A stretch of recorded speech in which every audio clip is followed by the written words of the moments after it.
The Richardson Hotel's grand entrance loomed before me, its marble columns decked with twinkling Christmas lights. 5 years ago I would have felt small walking through those gilded doors. Now I owned shares in the hotel chain. Not that my parents knew that. I checked my phone one last time. 3 missed calls from Mom, 2 messages insisting I review the proper etiquette for tonight's Christmas party. The latest one still made my blood boil. Sarah, please don't embarrass us again like last year. These are important people. Wear something appropriate, not those cheap department store clothes. And for heaven's sake, stop talking about your little internet project. Nobody wants to hear about that. Little internet project. I laughed, sliding my phone into my Hermes handbag. The same brand Mom flaunted at every opportunity, though mine wasn't a knockoff like hers. My little project had just closed its 4th acquisition this year, bringing Apex Digital Solutions' valuation to $2.8 billion. Last week alone, we'd signed contracts worth over $100 million. But my parents didn't know any of that.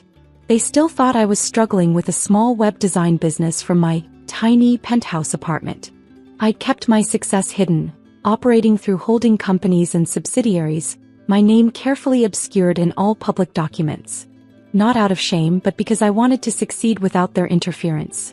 And maybe, just maybe, I was waiting for the perfect moment to reveal everything. The elevator ride to the ballroom gave me time to recall the journey that led here. 4 years ago, I sat in my parents' living room trying to explain my business plan. A digital transformation company? Dad had scoffed, not even looking up from his newspaper. That's not a real business, Sarah. Real businesses have offices and employees, not some computer program you coded in your bedroom. Mom had chimed in, "Honey, why not take that job at your father's friend's company? Assistant manager isn't glamorous, but it's stable. You're already 26. You can't keep chasing these fantasies." I'd walked out that day determined to prove them wrong. The first year was brutal. Sleeping on a friend's couch, coding until my eyes burned, pitching to investors who saw only a young woman with unrealistic dreams. But I had something my parents never understood. Vision. While they were stuck in their old-school business mentality, I saw the future. Companies desperately needed digital transformation, but existing solutions were clunky, expensive, and outdated. My platform changed that, offering scalable AI-driven solutions that could adapt to any business size. The first major client came 6 months in, a medium-sized retail chain needing to overhaul their entire digital infrastructure. I delivered in half the time and under budget. Word spread. More clients followed. By year 2 I had 30 employees. Year 3 we crossed 100 million in revenue. Now tech giants were trying to buy us out. The elevator doors opened to holiday music and chattering voices. The ballrooms sparkled with Christmas decorations, crystal chandeliers casting warm light over Seattle's business elite. I spotted my parents immediately, Mom in her red designer dress. Last season's collection, I noted.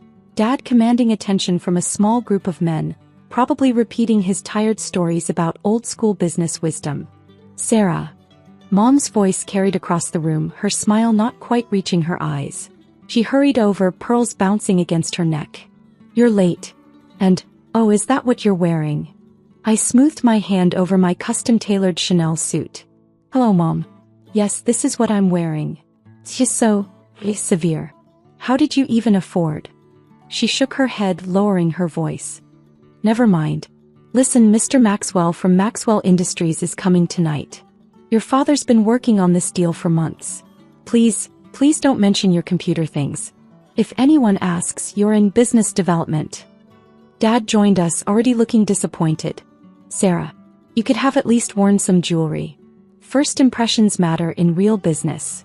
He emphasized real like he always did when discussing my work. "How's the website business?" he asked, not waiting for an answer. "Thompson's son just made junior partner at his firm. He was asking about you, you know. Never too late to consider a proper career."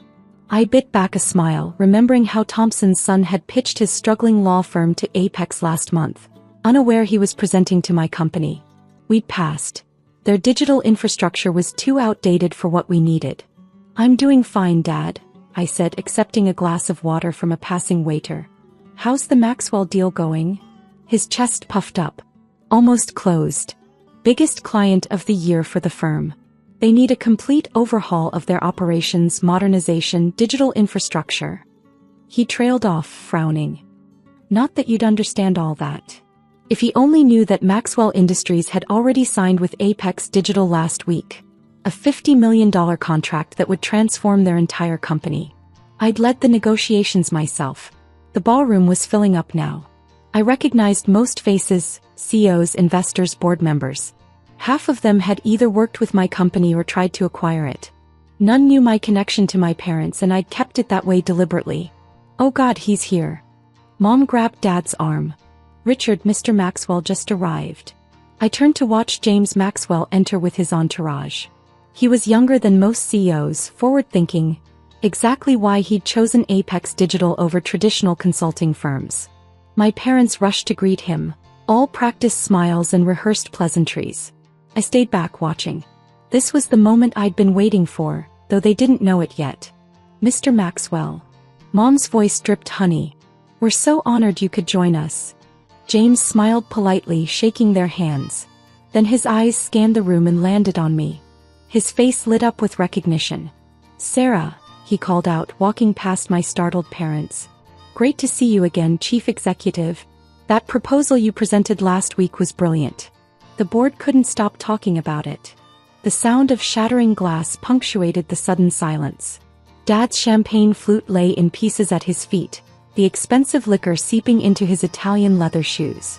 Mom's face had transformed into a mask of confusion and disbelief. Chief Executive, she stammered, her voice barely a whisper. The moment I'd imagined for years was finally here, and it was better than any scenario I'd rehearsed in my head. James continued enthusiastically, Everyone, you won't believe how lucky we are to have Apex Digital Solutions handling our digital transformation.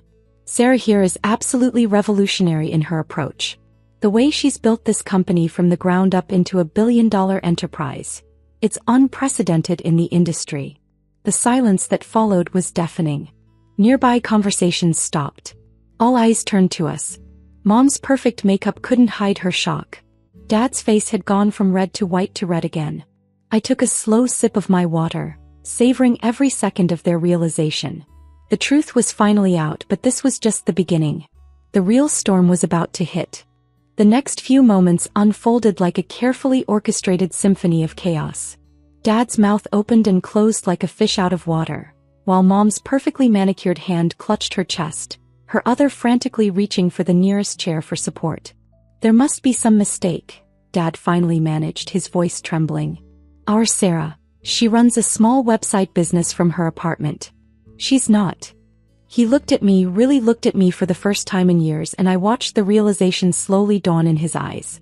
James Maxwell, still oblivious to the family drama unfolding, continued enthusiastically. Apex Digital Solutions is revolutionizing the entire tech industry. Sarah, your latest AI integration platform is absolutely brilliant. The demo you showed us last week. I've never seen anything like it. More people were gathering around now, drawn by the commotion.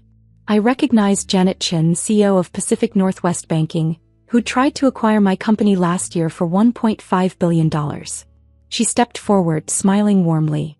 Sarah, darling, I didn't know you'd be here. Still won't reconsider my offer.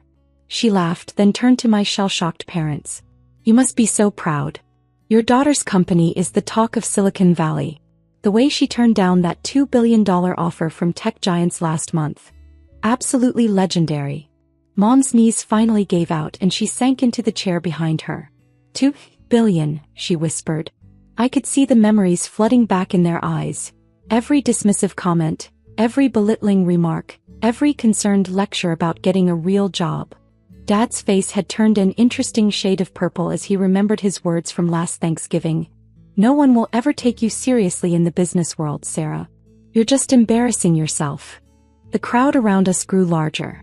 More familiar faces appeared, clients, competitors, investors.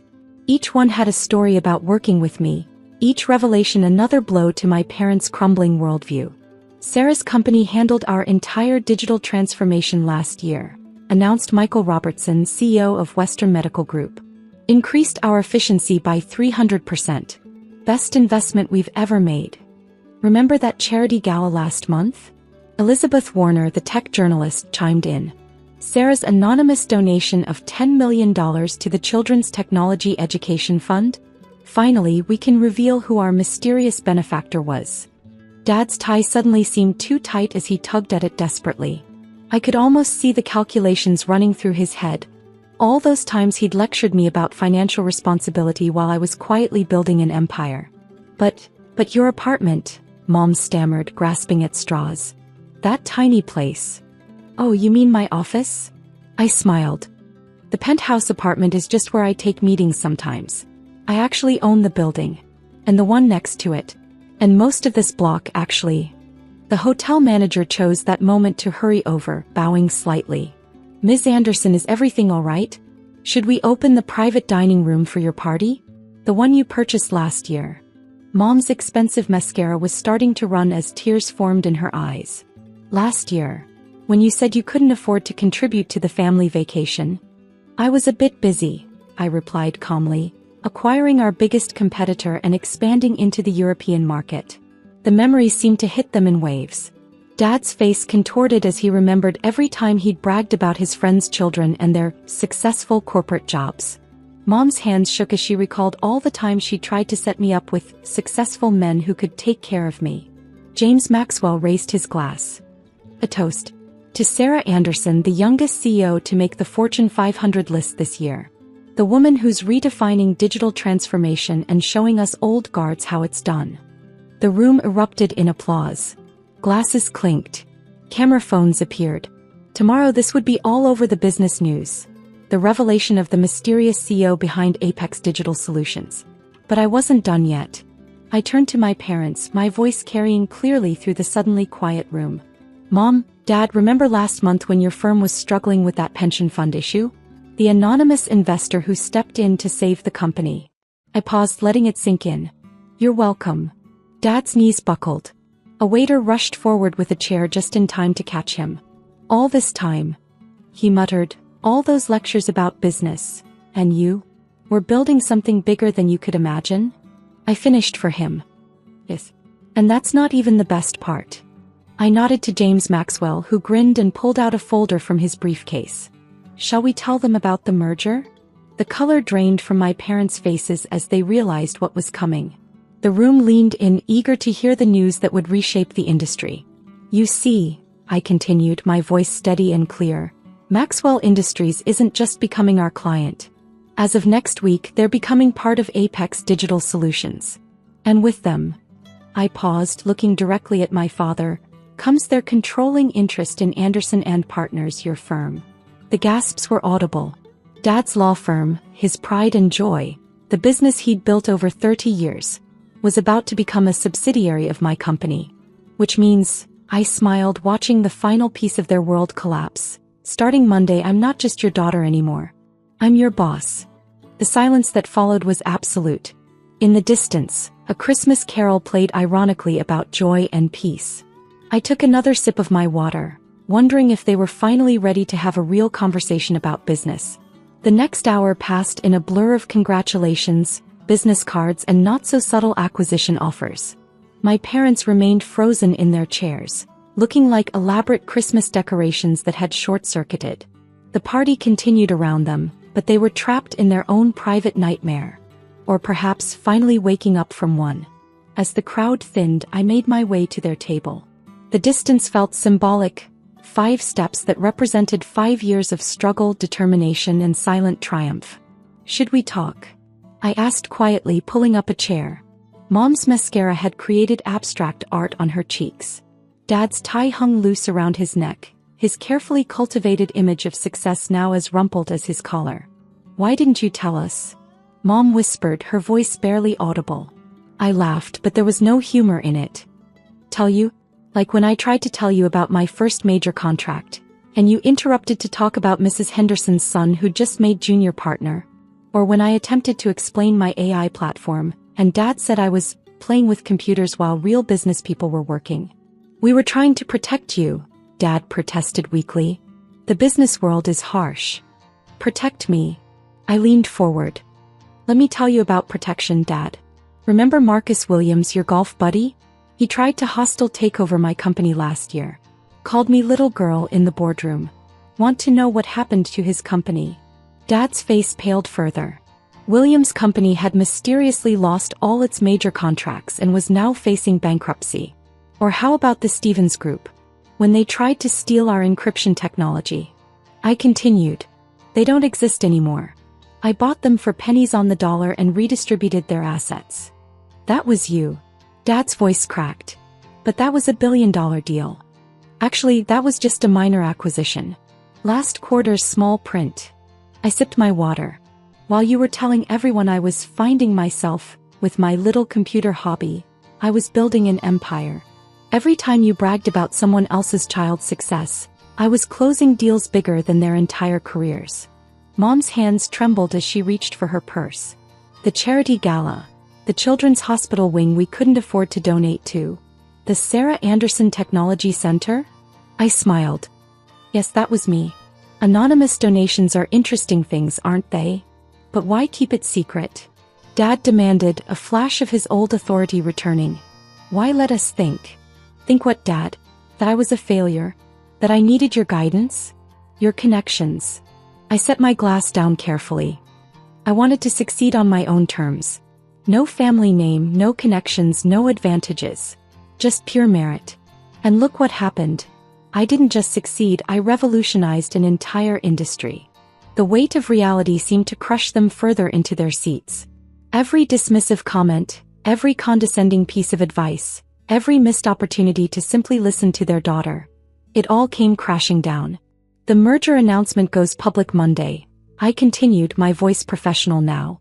Your firm will undergo a complete digital transformation. We'll be streamlining operations, modernizing systems. I paused, letting them hear their own words echoed back. All those things you said I wouldn't understand. What happens to us? Dad asked, looking older than I'd ever seen him. That depends, I replied.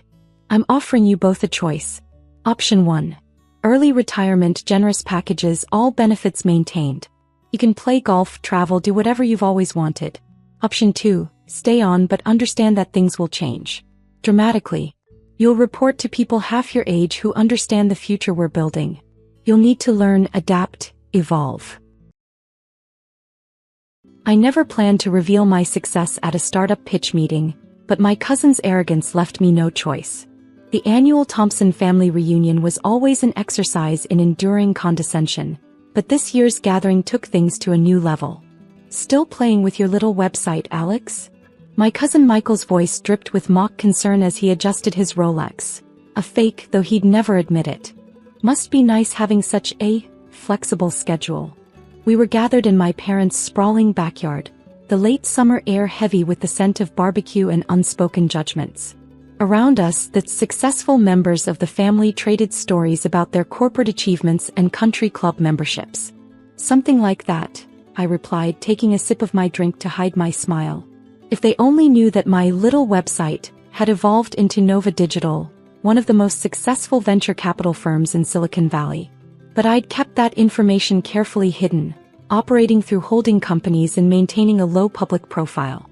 You know, Michael's brother David chimed in, there's an opening at my firm. Entry-level of course, but it's a real job. With benefits. He emphasized real, as if I'd spent the last 5 years playing video games instead of building a billion-dollar company. I glanced at my watch, a modest Timex that probably cost less than David's tie clip. The irony wasn't lost on me. I could buy his entire firm without denting my bank account. Thanks, but I'm good with my current situation. Current situation? Michael's wife Jessica joined our circle, designer handbags swinging from her arm. Is that what we're calling unemployment these days? If only they knew about the meeting I'd had that morning, where I'd approved a $50 million investment in an emerging AI company. Instead, I just shrugged, playing the role they'd assigned me, the underachieving cousin who couldn't handle the real business world.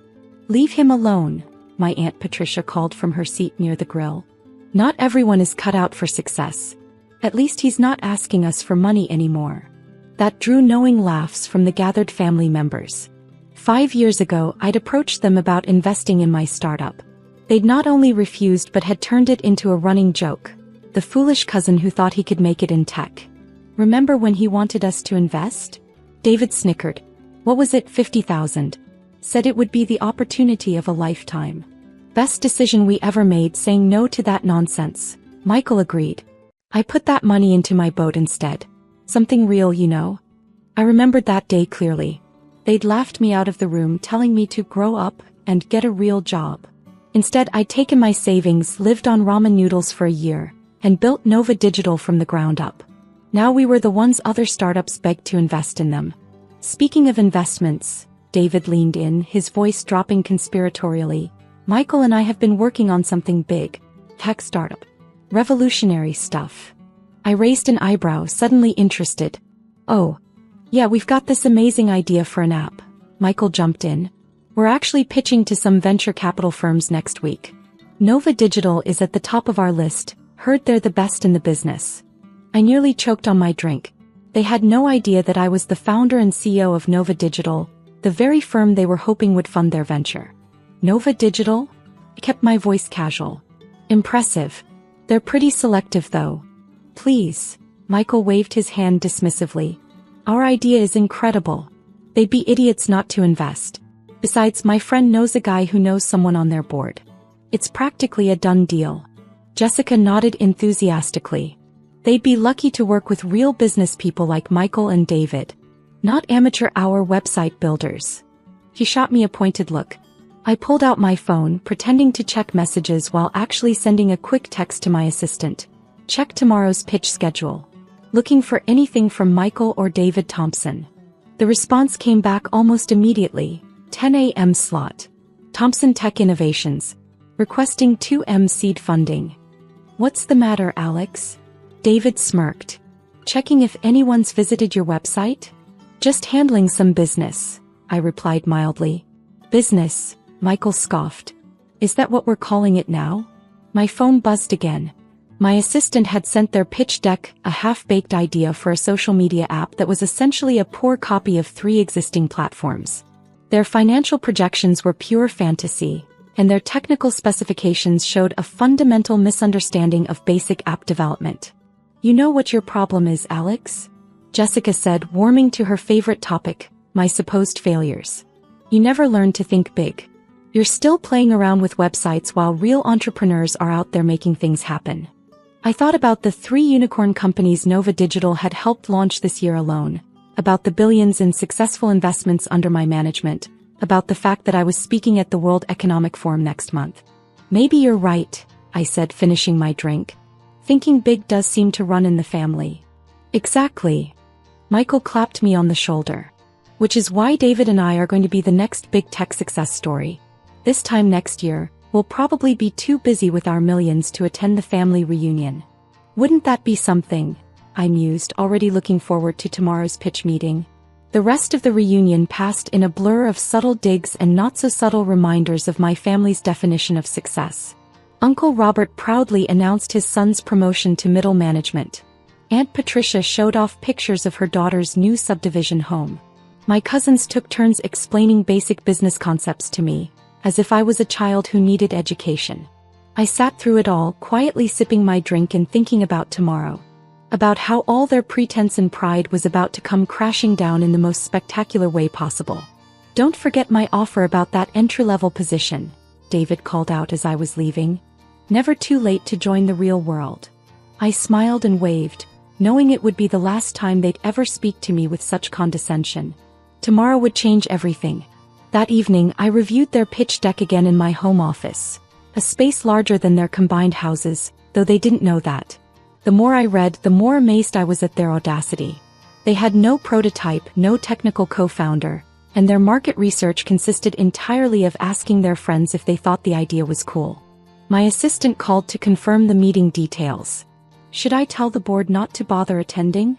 No, I said, a plan forming in my mind. Have everyone there. Full panel. And make sure the cameras are recording. This is going to be an interesting morning. I chose my outfit carefully for the next day, not the designer suits I usually wore to the office, but something more casual. Something that matched what they'd seen me wearing at the reunion. Let them walk in confident, I thought. Let them think they're about to command the room. As I drove to the office the next morning, I received a text from Michael. Wish us luck, cuz. About to crush this pitch at Nova Digital. Not that you'd understand what that means. Faced with tears of joy, I showed it to my assistant when I arrived. She raised an eyebrow. They really have no idea, do they? None whatsoever, I confirmed. And that's exactly how I want it. For now. I settled into my chair at the head of the boardroom table, surrounded by some of the most successful venture capitalists in the country.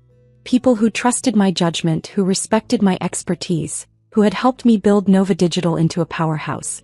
Mr. Thompson and Mr. Thompson have arrived, my assistant announced through the intercom. Shall I send them in? I looked around at my board members, all of whom were aware of the situation and eager to watch it unfold. Let's see how big they can really think. Michael and David strode into the boardroom like they already owned it. Their confidence faltered slightly when they saw the full board 12 of Silicon Valley's most influential investors seated around the massive table. But they quickly recovered, straightening their shoulders and putting on their best business faces. Then they saw me. Alex. Michael's voice cracked. What are you doing here? Did you get a job as an assistant or something? David asked, clearly trying to make sense of my presence at the head of the table. I smiled, letting the moment stretch out uncomfortably.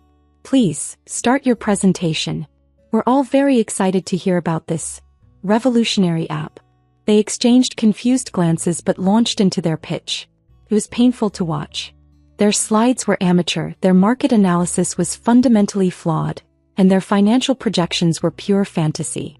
As you can see, Michael said, pointing to a particularly optimistic graph, we're projecting $50 million in revenue by year 2.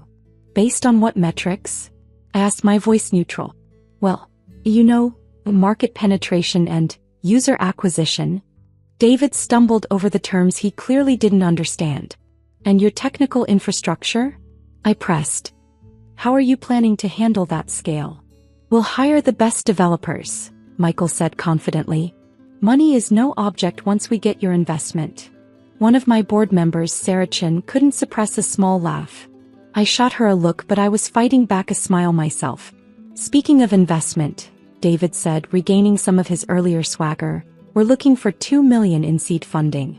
A bargain, really, given our growth potential. I see. I leaned forward. And what makes you think Nova Digital would be interested in this investment? Well, Michael puffed up his chest. We're serious businessmen. Not like some people who waste time with little website projects. He threw me what he clearly thought was a sophisticated look of dismissal. That was it. The moment I'd been waiting for. Interesting perspective, I said, standing up slowly. Let me introduce myself properly. I'm Alexander Thompson, founder and CEO of Nova Digital. That little website project you've been mocking? It turned into this company. The one you're so desperately hoping will fund your half-baked app idea. The blood drained from their faces so fast I thought they might faint. That's impossible, David whispered. Is it? I picked up my tablet and projected some figures onto the wall screen. Nova Digital, founded 5 years ago. Current portfolio valued at over $3 billion. Named top venture capital firm by Forbes last month. The same month, coincidentally, that you were bragging about your boat at the family reunion. Michael's mouth opened and closed like a fish out of water. But you never said anything. Why would I? I shrugged. You were all so convinced you knew everything about success. So certain that your corporate jobs and leased luxury cars made you business experts. Why spoil your illusion? We didn't.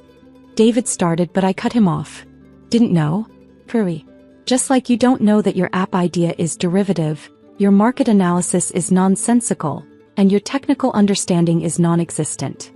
The board members were watching with varying degrees of amusement and secondhand embarrassment. Sarah was typing something on her phone, probably adding this to the company's collection of worst pitches ever. But we can learn. Michael said desperately. We're family. Family. I let out a short laugh. Yesterday I was the embarrassing cousin who played with websites. Today I'm family? No, I don't think so. I clicked to the next slide, screenshots of their social media posts mocking my career choices over the years. You see, I keep excellent records. Every dismissive comment, every condescending offer of an entry-level position, every time you used me as an example of failure to warn your kids about. Those were jokes, David protested weakly. Hilarious, I agreed dryly. Almost as funny as your projected user acquisition costs. Did you just make up these numbers or did you use a random number generator? Jessica chose that moment to burst into the room, designer handbag swinging wildly.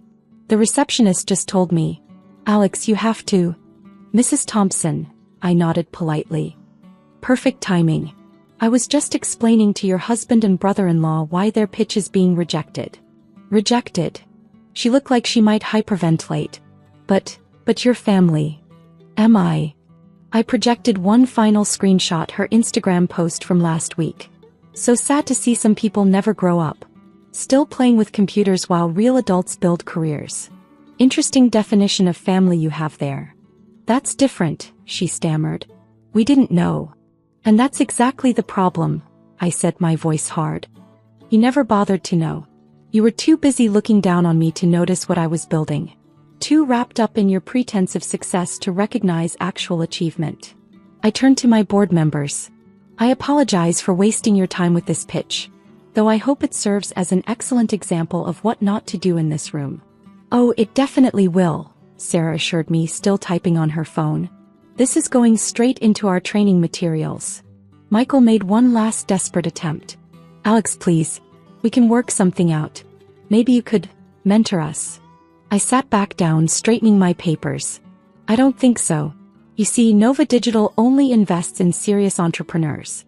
People who do their homework, understand their market, and most importantly, don't rely on family connections they spent years denying. But what are we supposed to do now? David asked, his voice small. Well, I pretended to think it over. I hear there's an entry-level position open at your firm. With benefits even. Sounds like a real job to me. The security guard appeared at the door, a prearranged signal that this meeting was over. Wait. Jessica called out as they were being ushered out. What about the family reunion next month? I smiled. Oh, I won't be attending. Too busy playing with my little website. But feel free to tell everyone all about your successful pitch meeting at Nova Digital. I'm sure the family would love to hear every detail. After they left, Sarah turned to me. That was ruthless. I love it. Sometimes people need a hard lesson in humility, I said, gathering my things. And speaking of lessons, I have a real pitch to attend. One from entrepreneurs who did their homework. As I walked to my next meeting, my phone buzzed with messages from other family members. Word had spread fast. Suddenly, everyone wanted to know more about my internet job. Funny how success changes people's perspective. I ignored them all.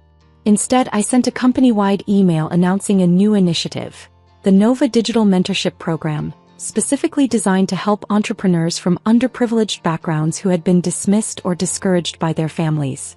Because sometimes the best revenge isn't just proving people wrong, it's making sure others don't face the same dismissal and doubt you did. My assistant caught up with me as I headed to my next meeting. Your Aunt Patricia is in the lobby. Says she needs to speak with you urgently about an amazing investment opportunity. I didn't even break stride. Tell her my schedule is fully booked. Forever. And Rachel, send a fruit basket to Michael and David. With a card that reads, "Thanks for the pitch. Better luck with your next little website project." The next family reunion invitation arrived a month later. I RSVP'd with a short note. Unfortunately, I'll be speaking at the World Economic Forum that weekend. But feel free to check our website for investment opportunities. If you can figure out how websites work, that is. Sometimes success is the best revenge, but occasionally, a little pettiness makes it even sweeter. As I sat in my office that evening, looking out over the city lights, I couldn't help but smile. My little website had grown into something beyond their wildest imaginations, and I'd never have to endure another condescending family gathering again. I opened my laptop to review some actual promising pitches, but paused to send one final email to my cousins. Thank you for today's pitch. While we won't be moving forward with your app idea, I hope you learned something valuable about judging people's potential. And don't worry about paying back that boat loan. I just bought the bank that holds it. Consider it my last contribution to the family. Sometimes the best way to handle people who underestimate you isn't to prove them wrong. It's to let them realize just how wrong they've been all along. I parked my worn-out Honda Civic around the corner from my sister Catherine's mansion, making sure it wasn't visible from her perfectly manicured driveway. The car had been my home for the past 8 months, though my family didn't know that. They thought I was just another failed startup founder, too proud to admit defeat and come crawling back. The irony of living in my car while secretly owning the luxury properties my family lived in wasn't lost on me. My phone buzzed. Another email from the property management company I'd set up to handle my real estate empire. Catherine was 3 days late on her rent. Sarah, my sister's voice carried across her vast front lawn as she spotted me from her balcony. I thought I made it clear you weren't welcome here anymore. I stepped out of my car, straightening my simple black dress, bought from a thrift store but carefully maintained. Just checking if you got my messages about Mom and Dad's anniversary dinner. Catherine laughed, the sound dripping with condescension. Oh, you're still planning to come to that? In what, that pathetic excuse for a car? Haven't you embarrassed the family enough? I glanced at my Civic. It might look shabby, but it had been my sanctuary, my office, and my home while I built something none of them could imagine. Someone needs to plan it, I replied calmly. Since you're too busy enjoying your lifestyle. She gestured expansively at her mansion. This is what success looks like, Sarah. Maybe if you'd listened to Dad and taken that banking job instead of chasing your ridiculous real estate dreams, you wouldn't be living like a vagrant. If only she knew that her success was an illusion. The mansion she was so proud of, owned by Aurora Properties, one of my shell companies. The rent she kept paying late, going straight into my accounts. But let me back up. You need to understand how we got here. 3 years ago, I was the responsible daughter. I had the prestigious degree, the corporate job, and the future all mapped out according to my family's expectations. Then I noticed something during my work in investment banking, a pattern in the luxury real estate market that nobody else seemed to see. I brought my findings to my father first. Dad, look at these numbers. High-end properties are being undervalued in key areas. With the right strategy. Not now, Sarah. He cut me off, barely looking up from his phone. Catherine's husband just made partner at his law firm. We're celebrating tonight. That was always the way. Catherine married right, lived right, did everything according to the family playbook. Meanwhile, my insights, my potential might as well have been invisible. I tried again at the celebration dinner, this time addressing the whole family. I've found a way to build a real estate portfolio with minimal initial investment. If we pool our resources. Oh, honey, my mother interrupted, patting my hand condescendingly. Leave the real estate to the professionals. Focus on your banking career. That's what we spent all that money on your education for. Catherine smirked from across the table. Not everyone can marry into success like me, Mom. Some people need to learn their limitations. That night I made a decision. I didn't need their support. I had my analysis, my savings, and most importantly, my conviction. I quit my banking job the next day. You're throwing your life away, my father raged when I told them. No daughter of mine is going to live like some common property speculator. Then maybe I shouldn't be your daughter anymore, I replied. They cut me off completely. No family support, no connections, no safety net. Catherine took particular pleasure in announcing my failure to all her social circles. What they didn't know was that I'd already set my plan in motion. I had discovered that luxury properties in certain areas were being systematically undervalued due to a flaw in how they were being appraised. By creating a complex algorithm that identified these properties and using my banking knowledge to structure creative financing, I could acquire them for far less than their true worth. The catch. I needed to work fast and in complete secrecy. If anyone caught on to what I was doing, the opportunity would vanish. So I sold everything I owned, emptied my savings, and took out loans against my future earnings. For 8 months, I lived in my car, working from coffee shops and library computers, building my empire piece by piece. Aurora Properties was just one of my companies. I had 5 others, each specializing in different aspects of the luxury real estate market. While my family thought I was failing, I was quietly becoming one of the largest property owners in the city. The first sweet taste of revenge came 6 months ago when Catherine's dream mansion went on the market. She and her husband Brian were desperate to buy it, but the asking price was just out of their reach. Through a series of carefully structured shell companies, I bought the property for 20% below market value. Then I had my management company offer it to Catherine for lease. At a premium rate, of course. She jumped at the chance, never suspecting that her failed sister was her new landlord. One by one, I acquired properties in all the prestigious neighborhoods where my family and their social circle lived. Most of them became my tenants, including my parents, who downsized to a luxury condo owned by another of my companies. Their rent payments funded my next acquisitions. Every snide remark about my career choices, every smirking comment about living in my car, just fueled my determination to expand my holdings. Now, standing in front of Catherine's mansion, my mansion, I watched her preen on her balcony, secure in her imagined superiority. "Get a real job," she called down. "You're embarrassing yourself living like this." I checked my phone. Another notification from my property manager. Catherine's check had bounced. Time to set the next phase of my plan in motion. "You're right," I called back. "Things are about to change." He had no idea how right I was. Because tomorrow, every member of my family would receive a very interesting letter from their landlord's attorney. I got back in my car, smiling as I looked at the mansion in my rearview mirror. They thought I was living in my car because I had to. Truth was, I chose to live simply while building something extraordinary. And now it was time to show them exactly what their failed daughter had become. The next morning, I parked across the street from my parents' luxury condo building, watching as the courier delivered the certified letters to each of my family members' homes. Each envelope contained the same message. Due to consistent late payments and bounced checks, Aurora Properties was initiating a thorough audit of all tenant finances. My phone started ringing almost immediately. "Sarah." Catherine's voice was shrill with panic. "I need you to come over right now. Something horrible is happening." I smiled, starting my car. On my way. When I arrived, the scene was exactly as I'd imagined. Catherine was pacing her marble foyer, designer heels clicking frantically against the floor. Her husband Brian sat on their imported Italian sofa, face pale as he read through the legal documents. My parents had already arrived, looking equally distressed. "Can you believe this?" Catherine thrust the letter at me. "Some company we've never heard of is threatening to audit us. They can't do this, can they?" I took the letter, pretending to read it carefully. "Aurora Properties. Isn't that your landlord?" "Yes, but we've never even met them. Everything goes through their management company."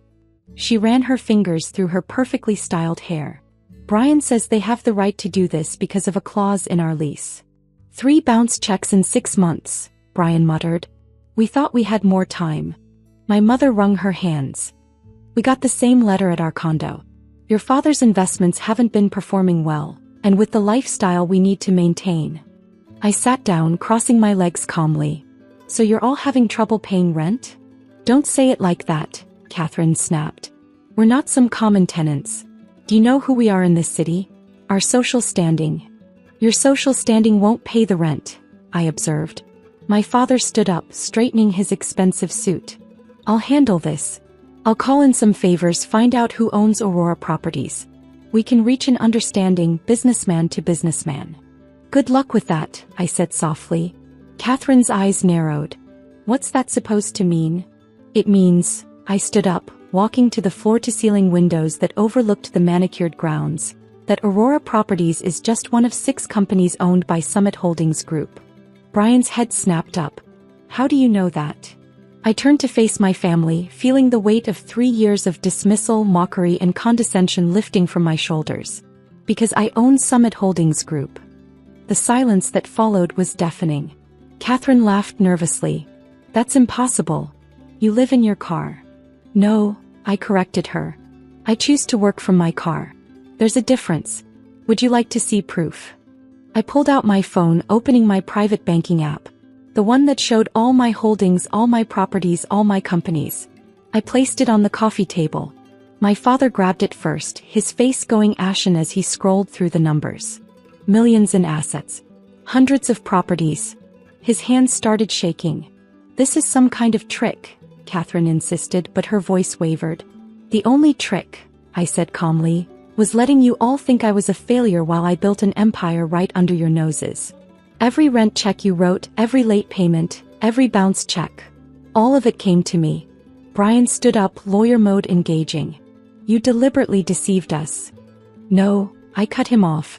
I built a successful business. The fact that you were too busy mocking me to notice is your own fault." My mother started crying. "But why live like that? Why let us think you were struggling? Because you needed to learn something."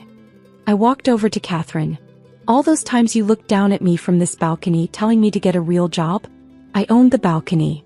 I owned all of it. What do you want?" my father finally asked. "Money? Recognition?" I laughed. "I have more money than all of you combined. What I want is for you to understand what real success looks like. It's not about showing off wealth or maintaining social standing. It's about building something meaningful." Catherine sank onto the sofa. "So what happens now? Are you going to evict us?" "That depends." I picked up a stack of papers from my bag. "I have new lease agreements here. Standard terms, fair market rent. But there are conditions." "What conditions?" Brian asked warily. "First, you all start paying on time. No more excuses, no more bounce checks. Second, you learn some humility. No more looking down on people who appear to be struggling. You never know who might actually own your home." My father stepped forward. "Sarah, be reasonable. We're family." "Family?" I turned to him. "Was it family when you cut me off? When you all laughed at my ridiculous real estate dreams? When you watched me supposedly living in my car and did nothing?" They had no answer for that. "Sign the new leases now or face eviction proceedings starting tomorrow morning." I placed the papers on the table. "Your choice." One by one they signed. Catherine's hand trembled so badly she could barely write her name. "Oh, and one more thing," I added as I collected the signed documents. "The next time you see someone living in their car, remember this moment. Remember that success doesn't always look the way you think it should." I walked to the door, then paused. "The annual Tenant Appreciation Gala is next month. As your landlord, I expect you all to attend. Black tie, of course." "You're going to humiliate us publicly?" Catherine whispered. "No," I smiled. "I'm going to teach you what real class looks like. Sometimes it drives a Honda Civic." The next few weeks were interesting. My family tried everything: guilt, anger, manipulation, to regain the upper hand. But they couldn't argue with the reality of their situation. They were my tenants and they had to play by my rules. The gala was exactly as I planned. I arrived in my Civic, dressed in an elegant but simple gown. My family huddled in a corner, watching nervously as I took the stage. 3 years ago, I began, someone told me I would never succeed without my family's support. They were right, but not in the way they thought. Their lack of support pushed me to succeed beyond anything they could imagine. I saw Catherine wince, remembering her own words thrown back at her. Today, Summit Holdings Group owns over 500 luxury properties in 3 states. We're expanding internationally next year. And yes, some of you might be surprised to learn that your landlord has been living in her car while building this company. The crowd murmured, looking at my family with new understanding. But success isn't about where you sleep. It's about what you build while others are sleeping. Thank you all for being part of our journey. Afterward, my father approached me. "I was wrong," he said quietly. "We all were." "Yes," I agreed. "You were. Can we start over?" I considered his request. "That depends. Can you accept that your daughter who lives in her car is actually a better businessperson than all of you combined?" He nodded slowly, humbled at last. "Then yes, we can start over. But on my terms, not yours." The next day I finally moved out of my car. Not because I had to, but because I'd accomplished what I set out to do. I'd built an empire while they weren't looking, and I'd taught them the lesson they desperately needed to learn. I bought a penthouse in one of my buildings. Nothing flashy, but comfortable. Catherine and Brian still live in their mansion, but now they pay their rent on time. My parents downsized to a smaller condo, finally learning to live within their means. Me. I still drive my Honda Civic.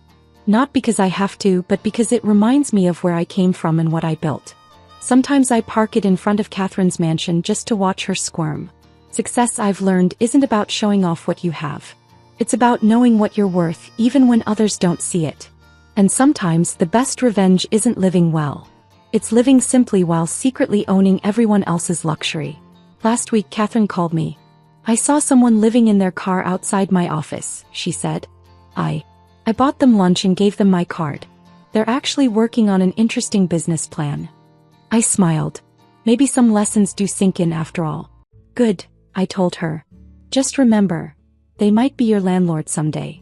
1 year after the gala, I sat in my office reviewing expansion plans when my assistant buzzed me. Your sister's here to see you, she said. She says it's important. Catherine walked in, looking different from the entitled woman who used to mock me from her balcony. The designer labels were gone, replaced by simple, professional attire. I've been thinking, she said, sitting down across from me, about everything you built, how you did it all from your car while we were living in luxury. I waited, curious where this was going. I want to learn, she continued. Not for the money or status, but because you showed me what real success looks like. Would you consider mentoring me? I studied her carefully. It won't be easy. No shortcuts, no family connections, no privileged shortcuts. I know, she nodded. I'm ready to earn it. And surprisingly, she was. Over the next few months, I watched my sister transform.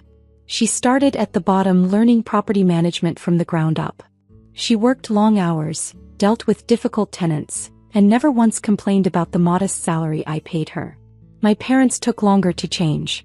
Dad still struggled with the idea that his failed daughter had surpassed him. But even he eventually came around, especially after I helped him restructure his finances and find a more sustainable way of living. The family dynamic shifted completely. Holiday dinners were no longer about showing off wealth or status. Instead, we talked about business strategies, market trends, and the importance of living below your means. I kept my Honda Civic, turning down Catherine's repeated offers to buy me a car more suitable for a CEO. It became a symbol of sorts, a reminder that appearance and reality don't always match. You know what the best part is? I asked Catherine one evening as we reviewed property portfolios. Not the money or the properties. What then? The fact that success let me redefine our family's values. We're better people now than when we were just trying to look successful. She nodded, understanding at last what I'd been teaching them all along. Sometimes the biggest luxury isn't what you own. It's the wisdom to know what really matters. And my family, they finally learned that lesson, one rent check at a time.